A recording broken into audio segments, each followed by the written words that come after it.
And we are back. Very many thanks for choosing to stay with us. And in case you're just joining us, welcome to Kenya's Gold. Now, when you see us in this sitting, then you know the drill. It is time for the Gold Conversation with the purpose of understanding the A to Z of poultry farming and general animal health. And to help us with that conversation, we are joined by Dr. Benson Kibore, veterinary surgeon and national chairperson, Union of Vet Practitioners in Kenya. And you're also a poultry farmer.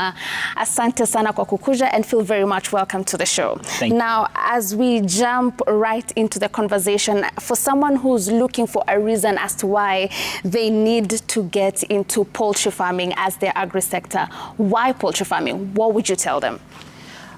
I would like to tell this way. The next frontier and the next millionaires will be coming from the agriculture sector, and particularly the poultry sector. Why so? Because if you look at the population of our country, we are growing at a rate of 3% per annum. So this year, we are almost to a tune of 50 million. The next year or the next 5 years, the next 10 years, we are projected to hit 60 million Kenyans. What will they eat? Where is the meat? That's why it's critical that we venture into this and discuss about this poultry farming, because on average, each Kenyan actually should be eating about 12 kilos of meat per year. That translates to about 8,600 tons of chicken meat that we need to consume per year. That means also, that translates to about Kenya shillings, 3.5 billion Kenya shillings that actually the poultry business is able to generate in this country. Agriculture sector contributes about 30% to our GDP. That means it is so crucial to the Kenya's growth. It is so crucial to attaining the food security and nutrition of the people of Kenya. So poultry is quick. They mature very fast. They provide what we call actually the white meat, which is actually, it has less iron in it. And critically is that it provides income to households. So what we have is an income. Poultry is a business. It's a commercial enterprise. That is critical that we have and discuss this issue of poultry farming, because it sustains families. And particularly, you know, a majority of our African setup, actually, the owners of poultry are women. And they say when you take care of a woman in the household, you're taking care of the family. So in short, we are discussing about the economies of the family. Naam, umezungumza sana na kwa furaha nyingi kwamba kuna hela kweli katika ukuzaji na vile vile katika ukulima, lakini kuna mtu ambaye anakutazama mara ya kwanza na anajiuliza nitaanzia wapi basi nielekee katika hiyo milioni moja hasa katika sekta ya kuku. Kwanza kabisa ni kuangalia kwamba umetengeneza aje, umepata wapi ile inaitwa mbegu. Yeah? Where do you get your chicks? Because that is very crucial. Na kidogo nyuma kidogo ni kuangalia what type of poultry farming do you want actually to practice? Is it the broiler farming, just like we've seen? Is it the indigenous farming? In what we call actually backyard poultry. So hiyo ndio ya muhimu sana ili kuelewa ni nini unachohitaji, kwa sababu mahitaji ya yale tunaita broiler ama layers ni kubwa sana kuliko ile ya nyumbani, inaitwa indigenous poultry. So tukielekea kama vile tulivyoona ni kwamba for broiler, it's labor intensive, it's capital intensive. They mature very fast, between 35 to 45 days. That means there's a lot of things that you need to factor in. You need to factor in a space, you need to factor in issues of biosecurity, you need to factor in feed, because that is very crucial. Siku moja tu ukikosea katika ile kulisha hawa wanyama, itakusababishia hasara kubwa sana. Lakini hautaki kwa sababu ni kazi. Sisi tunasema kwamba poultry farming is employment, is income. So whenever you start the poultry farming, you actually have a look and see to it that you actually already at work. So haina nafasi For example, you do have to provide biosecurity, ensure that the people who enter the place where you kept your chicken actually do not bring in the pathogens, because that is where it's crucial.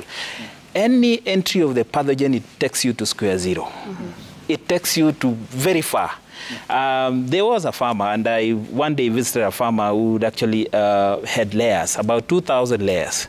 And unfortunately, there was a lapse in terms of the biosecurity needs. And this farmer actually lost the entire flock.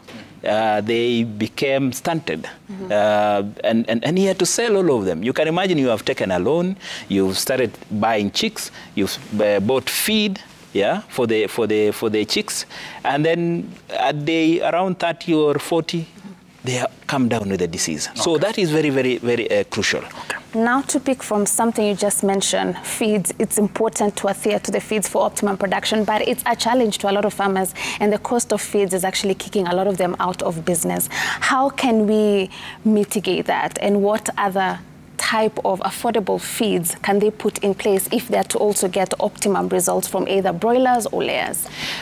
That is why I said it depends with the type of production system that you have. For the broiler and layers, they actually require pathogen-free feeds. That means there are type of feeds that you require that don't have pathogens. Haina mdudu pale ndani yenye inasababisha ugonjwa. Lakini pia kwa wale tunaita backyard, wale wa nyumbani, tunaweza kufanya kitu inaitwa supplement. So you get poultry requires energy. Actually, they require about 2,800 kilocalories of energy, what we call metabolizable energy every day. They require proteins. They require vitamins, vitamin A, vitamin D, vitamin E, and they require amino acids. Yeah. So all this is what you need to factor in, because we've seen a lot of farmers, they have not factored in very well the issues of the feed, and then midway you realize actually that you are running into headwinds. You are now starting to introduce what you call the feeds that are not regulated, feeds that have pathogens, and that is how you suffer the losses. So in terms of the feed, what you require is ensure that you have a balanced meal. And there are feeds, for example, the chick mash for the chicks. You have for the growers, you have for the layers, the adults.